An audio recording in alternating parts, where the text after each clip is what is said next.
So ito Paps, upon checking, buo ang mga arm niya pero bali ang gimbal. So kung magagawa pa, bahala na kung kaya pa. Magandang gabi sa inyo lahat. And for today's video, kwentuhan ko lang kayo kung ano yung mga nangyari sa atin dun sa Cebu. Sa madaling sabi, yung ating drone na DJI Mini 2 sumabit sa puno ng buko dun sa kabundukan sa area ng Kawasan Falls. Ako may kasalanan, so pilot error yung nangyari dun sa drone natin na nalaglag or sumabit sa puno dun sa Kawasan. Yung una, ang nangyari is nagpapalipad ako patras pero natatanong ko pa yung drone. Ang bala ko kasi iangat lang siya ng 100 meters tapos pabalikin na. Ganun lang kasi may phobia na ako sa mga falls eh. Nung sa Siquijor, ganun na nangyari sa akin. Hindi ko na siya mapababa dahil natatabunan ng mga puno yung lalandingan ng drone. So dito naman sa Kawasan Falls sa Cebu, confident ako doon sa 100 meters eh. Sinagad ko siya ng 100 meters pataas, tapos inilayo ko para makunan yung Kawasan Falls ng maganda hanggang doon sa kayang makita ng camera. Tapos pagbalik, ang akala ko na i-turn ko na siya pabalik, yung pala na i-turn ko siya pa atras papunta dito sa kanan. So nung una nakikita ko pa siya, tapos nung pagtingin ko sa camera, pagtingin ko sa taas, hindi ko na makita yung drone. So sumunod na nangyari, nag black and white na yung monitor ng cellphone ko doon sa remote. Yun, nalaglag na.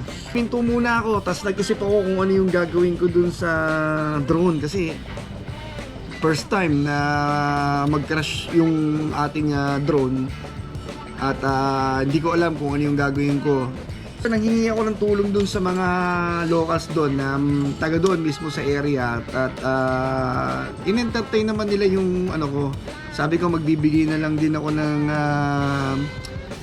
pera para kung sakaling masamahan nila ako dun sa area kung saan nalaglag yung drone ni Papi.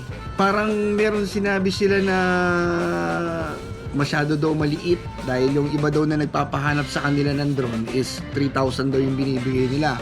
So nung narinig ko yung ganon, parang nawalan na rin ako ng pag-asa dahil wala rin naman akong yung pera na natitira ko doon sa wallet ko is yung good for pang tour lang talaga dun sa Cebu. So lakad na ako pa uwi, tinanggap ko na sa sarili ko na wala na yung drone natin. And habang naglalakad, tinitignan ko pa din by chance na baka sakaling kaya pa. So bago sumapit doon sa palabas na ng Kawasan Falls, meron akong batang nakasalubong. Yun nga yung si Christian. Medyo hirap kami mag-communicate dahil syempre iba ano sila eh. Bisaya yung language nila, tas tayo Tagalog. Nagkakaintindihan naman, pero minsan may mga sinasabi si Christian na hindi ko rin maintindihan. Tapos sabi ko, masasamahan mo ba ako kung saan to? Sabi niya, oo daw dahil taga doon siya sa area. Ito, kung makikita niyo sa footage nung drone natin, merong tulay na kung saan kami nakapwesto ni Christian. Tapos meron dalawang, hindi ako sigurado kung yung tulay na yun Tapos meron dalawang buko, merong poste at doon na nalaglag yung drone natin after nung makita yung poste. Meron akong map, doon sa map nung yung sinusundan ko. Nag-move naman yung arrow kung saan kami papunta going to dun sa drone. Makikita mo yung location mo at saka yung location ng drone kung gaano ka pa kalayo. Ang nagpahirap lang sa akin doon is yung, di ba 1 kilometer pataas yung altitude ng drone. So sabi, nung tinanong ko si Maiko nung pababa kami, sabi niya ilang kilometro tong inakyat namin pa hanggang doon sa makikita yung drone. Sabi niya mga nasa 1 kilometro at kalahati. So madaling pakinggan na 1 kilometro at kalahati lang, pero bilang sa atin na hindi naman tayo umakyat araw-araw doon sa lugar na yon, halos sobrang hirap nung dinanas ko paakyat ng dahil wala naman tayo sa kondisyon, tapos hindi naman talaga tayo sanay na mag-aakit ng ganong kataas, halos sumakit yung buong binti ko pati balakang ko sa pag-akyat do sa lugar na yun nila Christian. So sabi ko nga, nilet go ko na yung nilet go ko na yung drone natin eh. Sabi ko, makakaipon naman uli, pwede namang utangin ulit yon, 6 months to pay. Let go na, pero talagang pinagkaloob pa din na nakasalubong ko si Christian, tinulungan ako ni Christian nang walang hinihinging kapalit. Sabi ko sa kanya, ako na bahala sa kanya. Sabi ko bigyan ko na lang siya ng pera. At saka yun, yung sando na Siargao na supposed to be pamalit ko nung araw na yon, ibinigay ko na lang sa kanya kasi yun lang ang meron ako ng pwede kong i-offer sa kanya na para at least natulungan niya rin ako dun sa paghahanap ng drone. So kung makikita niyo sa footage, ito yung paakyat kami.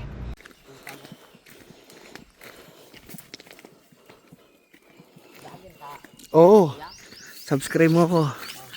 So eto si Christian, kahit ano mangyari, sira o buo yung drone ko, basta makuha ko lang. Tinulungan ako ng batang Ilan taon na Christian? 15. 15. Nakasalubong ko lang siya sa tulay, sa kanya ako nagtanong. Sabi niya taga rito daw siya. So nagpatulong ako sa kanya. So abangan niya mga paps. Kahit ano mangyari, makuha ko lang yung drone. So ito, Odette. So sinira daw ni Bagyong Odette yung kanilang bahay. So malapit na. Malapit na. Almost Christian. Konti na lang.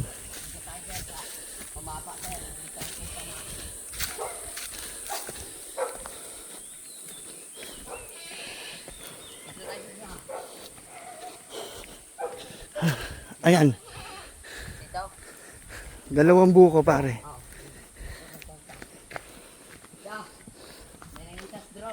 GNG Backyard Game Foul. Yan. Game foul. Manukan sir. So dito daw nakita yung drone ko sa bakuran nila. So nakita nyo, ang taas na ng drone ko 110 meters above dun sa Kawasan Falls. Sumabit siya dito sa area. So ito ang nangyari sa drone natin mga paps. So, hindi ko lang alam kung magagawa pa ito. Diyos ko, salamat. Maraming salamat kay Sir Jeremy Mejio at saka kay Sir Christian na tumulong sa akin na ma-retrieve yung drone ko. Kahit gano'n na nangyari, sabi ko nga kay Christian, sira man o buo, basta maibalik lang yung memories na nando kasi lahat yung mga biyahe ni Papi. Kaya nilet go ko na pero nakasalubong ko si Christian. So pinagkaloob talaga na ma-retrieve pa yung yung GoPro natin kahit sinukuhan ko na. So ayun, maraming salamat kay Sir Jeremy at saka kay Sir Christian na tumulong sa akin sa biyahe ni Papi na ma-retrieve ang ating drone na kaisa-isa. At saka, follow na lang may Facebook page, Jeremy Hio. Yan, nandyan. Ito, yan nandyan sa monitor. Yan, nakalagay. Yan yung kanyang Facebook page. Follow nyo, dito yan sa may Kawasan Falls. Ang nakakasakop ito po sa ano po? Badyan, Cebu. So yun, maraming salamat ulit sa kanilang dalawa sa pagtulong sa akin. Ano na lang, pakipollow na lang din si Jennifer Luardo. Yan. Ayan, maraming salamat. Ni Mrs. Yan. Rin si Christian at naka-Siargao Philippines yan. Kahit sira yung drone natin, nakuha pa rin natin. Tapos, kay Sir Maiko, pababa, para hindi na ako mahirapan. So ito mga paps yung dinaanan ko. Paakit dito sa lugar nila Christian. Kung gaano katarik. Buti na lang nandito si Sir Maiko.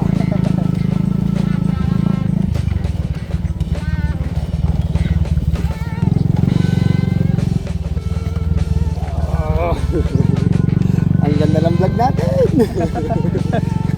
Ang mahal. Sabi ko, puta, 6 na buwan bago ako makautang ulit. Kasi kinuha ko lang siya, yung pinakamababang yan, yung pinakamurang drone to eh. Sabi ko, bahala na kung ano mangyari. Yes sir, marami yung user kasi nakapunta ka sa bundok. Sa susunod, alam ko na yung pagkakamali. So itong lugar na to, nasasakop ng Badian, Cebu. Opo, sir. Under ng Kawasan. Oo. So para marating mo tong lugar nila Christian at nila Sir Maiko, motor lang ang makakadaan. At nakita nyo naman yung dadaanan, extra challenge. Jake.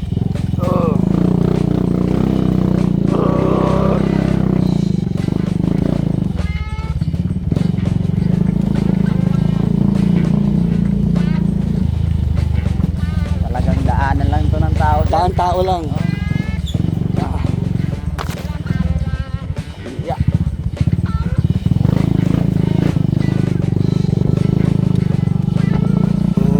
Actually, boss, sa totoo lang, hindi ako marunong kumangkas ng motor eh. Nagmumotor ako pero hindi ako talaga marunong kumangkas. Pero dahil halos mamatay-matay na ako paakyat, talagang sabi ko kay Christian, nakailang hinto tayo Christian. Ay. Sana maging patag na.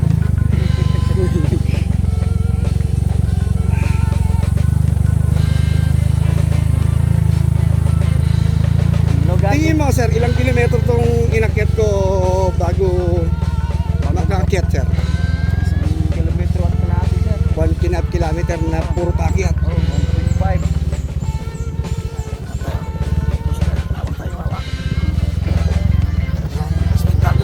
Ito na, sir. Ano yan sir, puro engine brake na lang tayo. Oh. Ha? Oh, kita ng drone, sir.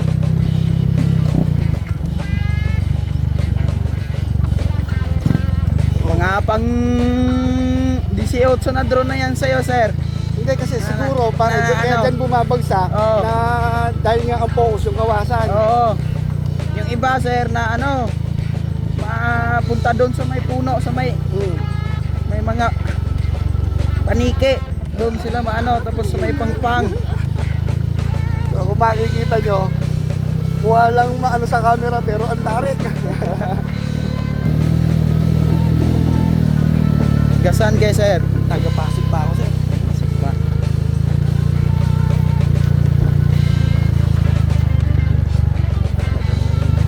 Sana boss, naitutukod ako sa'yo. Wala akong pang yun.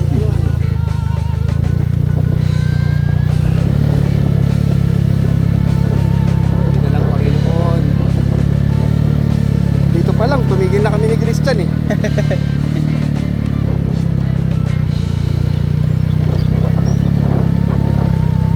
Kaya ang tanong, kung ipare-repair ko o hindi na. Wala na, sir. Bili na lang ng bago.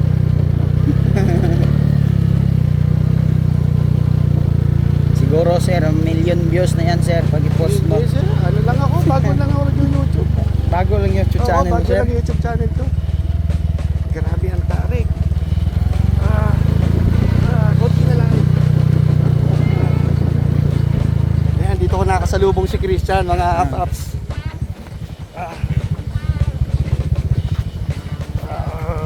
Okay, sir, umayos ka muna, sir. Okay na, okay na. Ayan, kasama ko pa rin, sinamahan ako hanggang sa baba ni Christian. Nakuha natin yung drone natin. Tapos nagpahatid tayo kay Sir Maiko pababa ng dito sa main road ng Badian. Simbahan. So ayan, tinatawagan ako ng mga kasama ko. Yan, once again, maraming salamat sa iyo, Christian. At natulungan mo ko na malaki ngayong araw. May pag-asa pa. Sa madaling sabi, hindi ako bibili ulit ng panibagong drone para sa mga biyahe natin.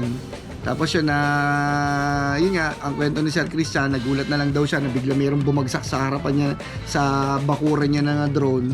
At binigay din naman sa kanya. Tapos pagdating doon sa lugar, nakita ni Sir Christian ni Sir Jerry na namumutla na rin ako sa pagod, sa uhaw, sa sakit ng binte, paakit doon sa lugar nila. Tapos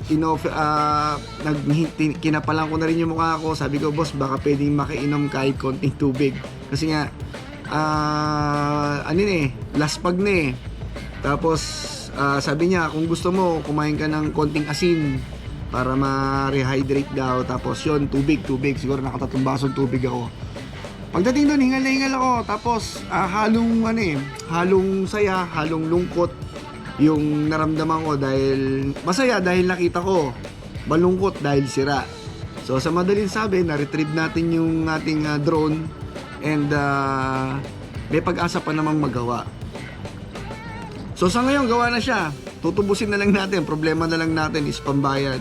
So yun nga, dito sa video na to, magkakasama kami ni Sir Christian, ni Christian at saka ni Sir Jerry na tumulong sa akin doon sa pag retrieve ng ating drone. Tapos pauwi, nakiusap ako doon sa kay Sir Maiko na kung pwede, sir, bayaran na lang kita pababa kasi talagang hindi ko na kaya. Hinatid na ako ni Sir Maiko hanggang doon sa may kalsada, hanggang sa may simbahan. Talagang laspag na ako nung oras na yun eh. Halo-halo na yung yung pagod, tapos yung lungkot dahil sa nawala yung drone. At minsan pagka talagang nangangailangan ka, iginibap ko na yung iginibap ko na yung drone eh. Sabi ko wala na talaga, pero bago ako sumapit palabas ng Kawasan Falls, nakasalubong ko si Christian pababa, tinulungan ako ni Sir Maiko. Tapos pagdating doon sa drone, nakuha agad natin yung drone sa tulong ni Sir Jerry. So ayan, maraming salamat dun sa 3 tao na tumulong sa akin sa area ng Kawasan. Doon talaga pumapasok yung minsan pagka wala ka ng pag-asa, minsan pagka yung nawawalan ka na ng na sige, let go muna para matapos na lang. Pero nakasalubong ko sila, hindi sila nagdalawang isip na tulungan ako nang walang hiningin kapalit. So syempre kahit paano binigyan ko si Christian. Sabi nga sa kanya, ang laking nagawa niyang tulong sa akin nung araw na yon, tsaka si Sir Michael, siyempre si Sir Jerry. So ayun, kanina nag-message na si Sir Sherwin Padilla dun sa drone natin. May mga pinakita siya na mga pwedeng i-repair, pero ginawa niya ng paraan para hindi ako mapagastos na malaki. Pwede na natin kunin yung drone natin bukas. Ang problema na lang natin yung pantubos.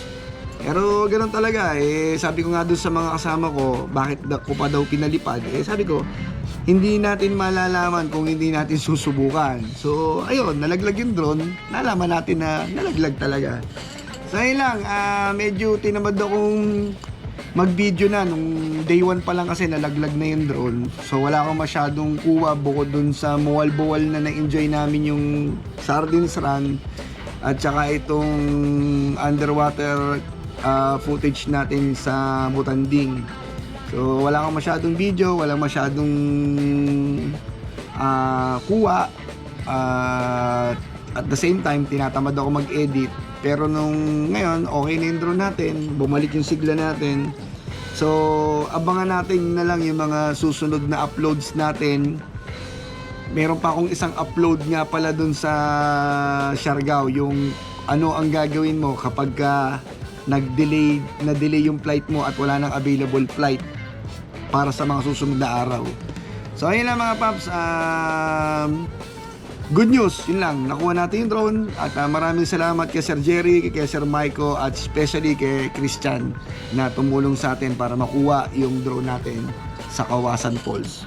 So ayun lang mga paps, see you sa mga uploads natin ng Cebu.